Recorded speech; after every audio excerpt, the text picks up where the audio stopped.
राजा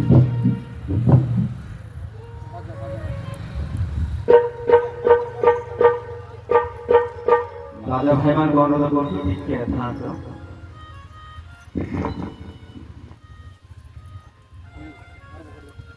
आरंभ करंतु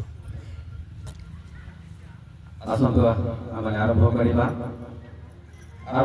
पूर्वरु आज एठार उपस्थित आम कोई बाप्टिस्ट मंडली सम्मेलन तरफ 2025 वर्षर मिलन सभा आम आज एकत्रित होइछु अवसर में उपस्थित प्रत्येक को प्रभु श्रीकृष्ण नाम मोर आंतरिक नमस्कार। आम जाचु आज हूँ भारत गणतंत्र दिवस 26 जनवरी। तो यह दिवस को आज सारा भारत लोक मैंने गणतंत्र दिवस रूपे पालन कर आसुँच। तेणु आम जेहेतु सम्मेलनी माध्यम भारत सरकार द्वारा अच्छु तेणु दिवस को आम निश्चित पालन करने आवश्यक। तेणु समय आम समस्ते पताकाटी आम उत्तोलन करवा। आज हूँ 76तम गणतंत्र दिवस। अवसर में आम मध्य आज पताका उत्तोलन करने आम सम्मेलन पक्ष विजन इंडिया कोऑर्डिनेटर महासंघ आम अनुरोध करूँ से वर्तमान समस्त कर्म को आगू को परिचालन करेंगे। इस समय आम समस्त करताल दे स्वागत एवं सम्बर्धना जनाइबा। त्रिरंगा पताका तले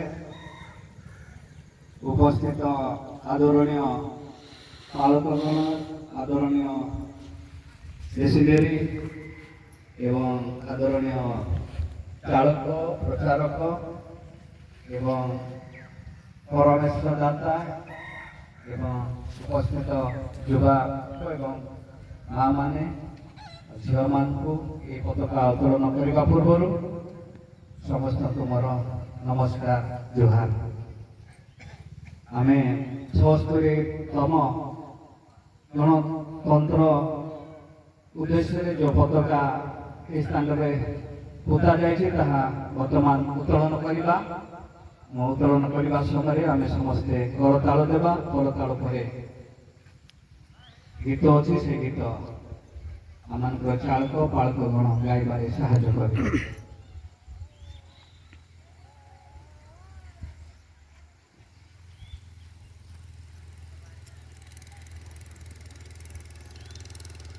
छहत्तरतम गणतंत्र दिवस उपलक्षे त्रिरंगा पताका पिता पुत्र पवित्र आत्मा नाम आम उत्तोलन करुचु। आम समस्ते उच्च करताल दे प्रभु गौरव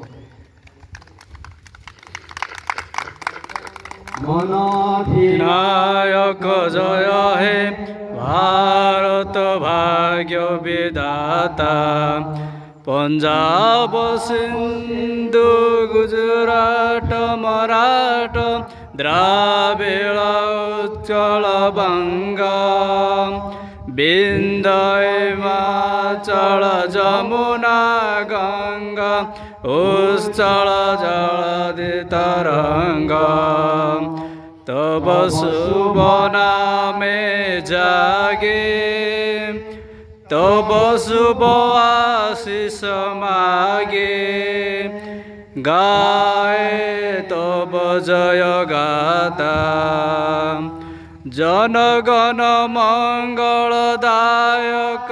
जय हे भारत भाग्य विधाता जय हे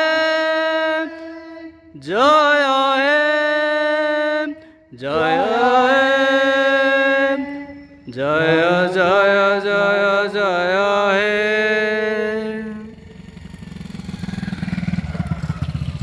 एतबे किछि भाषण अछि मुझे आगक देउछि आनुष्ठानिक भाव में कोई बाप्तिस्म सम्मेलन 1 जनवरी 26 साधारणतंत्र दिवस एटा विषय ପ୍ରାୟ 2ଟା ହେଲା। ତାପଗିରି ପରେ ଜାନୁଆରୀ 26 ଆନୁଷ୍ଠାନିକ ଭାବେ ପାଳନ କରାହେଇଥିଲା। ଦ୍ୱିତୀୟରେ ଇଗ୍ରାହାପାଣ୍ଡା ମନ୍ଦିରରେ ଆମେ ଆନୁଷ୍ଠାନିକ ଭାବରେ 74ତମ ଗଣତନ୍ତ୍ର ଦିବସ ଆମେ ପାଳନ କରିବା ପାଇଁ ଯାଉଛୁ। ଆଜି ଭାରତ ବର୍ଷ ଯଦି ଆମେ ଦେଖିବା, ସାରା ଭାରତର ବିଭିନ୍ନ ଅନୁଷ୍ଠାନ, ସରକାରୀ ବେସରକାରୀ ଏବଂ ବିଭିନ୍ନ ଅନୁଷ୍ଠାନ, ବିଭିନ୍ନ ଦଳ ପରିବାର ଆଜି ଗଣତନ୍ତ୍ର ଦିବସ ପ୍ରତିପାଳନ କରୁଛନ୍ତି। ଆମେ ସମସ୍ତେ ଜାଣୁ ଯେ ଏହି ମହାନ ଭାରତ ବ୍ରିଟିଶ ସରକାର ଦ୍ୱାରା ଅନେକ ବର୍ଷ ଶାସନ ହେଲା। ଶାସନ ପରେ ଅନେକ ନେତୃବୃନ୍ଦ ତାହାକୁ ସ୍ୱାଧୀନ ଆଣିଲେ। ତାହା ହେଉଛି 1947 ଅଗଷ୍ଟ 15 ଭାରତ ସ୍ୱାଧୀନ ହେଲା। ଭାରତ ସ୍ୱାଧୀନ ହେଲା ପରେ ତାହାର ସୁଶାସନର ନିମନ୍ତେ ଏକ ସମ୍ବିଧାନ ଆବଶ୍ୟକତା ହେଲା। ସେ ସମ୍ବିଧାନ ନିମନ୍ତେ ଜଣେ ବ୍ୟକ୍ତି ନେତୃତ୍ୱ ନେଲେ। ଭାରତର ସମ୍ବିଧାନ ଲେଖିବା ନିମନ୍ତେ ସେ ବ୍ୟକ୍ତି ହେଉଛନ୍ତି, ଆମେ ସମସ୍ତେ ଜାଣିଛୁ,